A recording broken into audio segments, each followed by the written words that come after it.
welcome to another edition of the Nightly News. I'm Chris Lee here with LPNN, bringing you all the news that is news and none of the news that isn't most of the time. Tonight's episode is brought to you in part by our amazing sponsors. We've got H&R Block right here in Page, Arizona, Big John's Texas Barbecue, and the Page Public Library. A big shout out to them for helping us get you guys the news in real time. And a big shout out to you guys for being here and for liking, commenting, and sharing on all of these posts. We really do appreciate it. All right, let's go ahead and jump right in today. From Arizona here in Lake Powell. Yesterday, the U.S. Geological Survey released a report based off of a study to understand why mercury in striped bass is higher in the lower part of the reservoir. The report shows that mercury concentrations within Lake Powell are highest in side canyons within the lower portion of the reservoir. Findings from an earlier study resulted in a 2012 fish consumption advisory for striped bass for the lower portion of Lake Powell. Mercury levels found in the fish consistently exceeded the Environmental Protection Agency's human consumption levels. That one was back in 2012. The current study was conducted on various samples collected from Lake Powell in May, June, and November of 2014 and August of 2015. They showed mercury levels were higher in striped bass collected from Wahweap Bay than from the bass in Good Hope Bay. Results also indicate that fish in the San Juan arm of Lake Powell contain higher mercury than those collected from the lower reservoir. We know mercury concentrations differ in certain parts of the lake. Our focus was to better understand the conditions that tend to promote higher or lower levels of toxic methylmercury in sediment, water, fish, and plants, said Mark Marvin DePausk, a leading USGS mercury scientist working on the project. According to the USGS's press release, mercury is a naturally occurring metal that can be toxic to humans, fish, and wildlife if they are exposed to elevated levels of its most toxic form, methylmercury. In aquatic systems, methylmercury is created from inorganic mercury by microorganisms under particular environmental conditions, such as low oxygen. Findings from the study show that the water from the Colorado River moves through Lake Powell, and then the water slows down as it gets to the lower portion of Lake Powell, which allows sediment to settle, creating an atmosphere that enhances a microorganism food chain that results in low oxygen conditions for methylmercury production. Per the press release, critical work still needs to be conducted in Lake Powell regarding mercury trends during different times of the year, locations, and habitats. Let's see. Connie's giving us the wave. Good to see you, Connie. Thanks for being here. All you guys, thanks for being here. And thanks for liking, commenting, and sharing on all of these videos. We really do appreciate it. All right, moving on to some Utah news. Turkey hunt lessons. The Utah Division of Wildlife Resources is giving Utahns fishing and turkey hunting clinics and seminars around the state to educate new hunters and offer tips and insights to beginners and veteran hunters. The turkey seminars and clinics are just in time to get you ready for Utah's turkey hunting season, which starts April 13th for the limited entry hunt and April 29th for the general season. There is a walleye fishing seminar scheduled for April 10th at 7 p.m. in Salt Lake City and an early spring ice-off fishing seminar at Cabela's in Lehigh on April 3rd. Starting this Saturday and until next Sunday, there are several turkey hunting seminars and clinics that you can attend.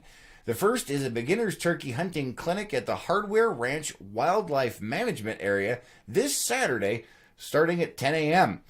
To see all of the clinics and seminars, you can visit the Utah Division of Wildlife's website. All the seminars and clinics appear to be free to attend. Scott says, good evening, Chris. Good evening, Scott. Good to see you. Thanks for being here. And thanks for liking, commenting, and sharing on all of these videos. All right, let's go ahead and move on to some bigger news here in the national side of things. The supermoon. Tomorrow night, you can catch the last supermoon of the year.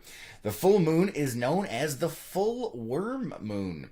According to Farmer's Almanac, this moon is associated with spring and received its name from this time of the year when the ground would begin to soften and bring earthworms to the surface, which drew more birds to feed. Depending on where you are, you may also be able to see an asteroid pass close by between March 21st and March 22nd. You may have to use a telescope, though, as it may be too small to see with the naked eye.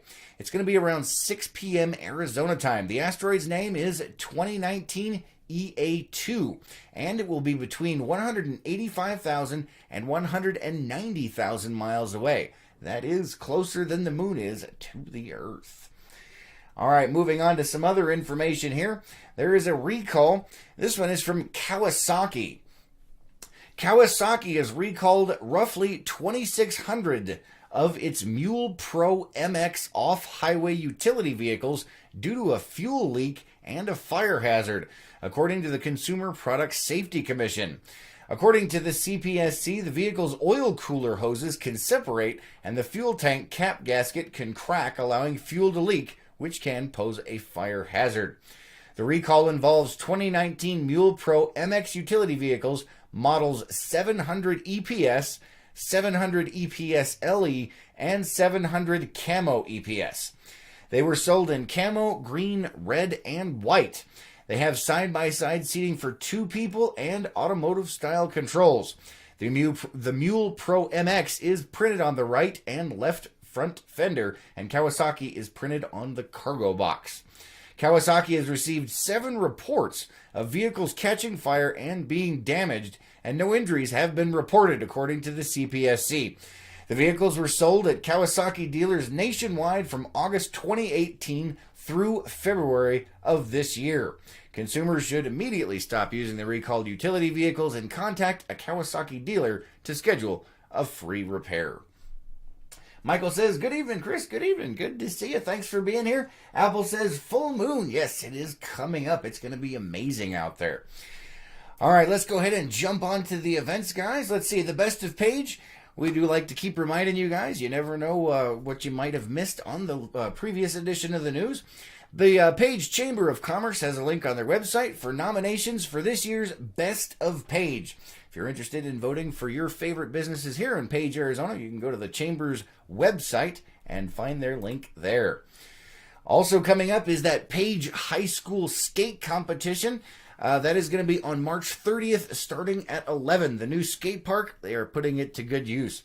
If you're interested in competing in that or sponsoring it, you can call Megan Moore or the Page High School Student Council. All right, and we also have, don't forget, coming up, they do need some volunteers. The Easter egg hunt. The annual Easter egg hunt is scheduled for April 13th from 9 a.m. to 11 a.m. at the Page Sports Complex. They need between 60 and 65 volunteers to help out with the 1,500 people they're expecting to show up. So if you're interested in that, please call 928-691-0208. All right, let's see what the weather has in store for us here in Page, Arizona. If it decides to work, it looks like we might have one of those nights. Keep your fingers crossed. It's thinking about it. Oh, maybe. And, okay, that's interesting. Give me just a second to fix that for you guys real quick. Gotta love those technical difficulties.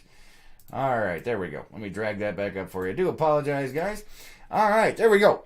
It looks like today we have a low of 42 tonight. Tomorrow, I have 62 with a low of 46. But as you can see here, a very good chance of some rain showers. 62% as of 5 o'clock tomorrow. Once again, a high of 62 with a low of 46 on Thursday. A high of 52 with a low of 40. And a pretty good chance of rain throughout most of the day, about 30% or so. 39 at some points. On Friday, a high of 59 but a low of 42. And it says it looks like it's going to be partly cloudy. All right, let's go ahead and jump on to the local calendar of events and see what we have going on. Today is the 19th.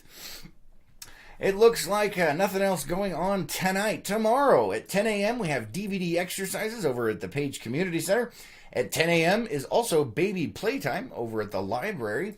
At 10:45 a.m. is story time and plant a flower over at the library. 12 p.m. is Teen Craft Rolled Paper Flowers over at the library. At 1 p.m. is the Kids Craft Shamrock Wreath over at the library. At 2 p.m. at the community center is Crafts Dandelion Painting. And at 6:15 p.m. is Zumba over at the community center. All right, guys, that is all we have tonight for you. Thank you very much for joining us, and thank you for liking, commenting, and sharing on all of these videos. We really do appreciate it. Sorry, we have some things going on over here I'm trying to monitor. Those technical difficulties. All right, you guys have an amazing night. We will catch you soon on the next one on Morning Cup tomorrow. Until then, have an amazing day.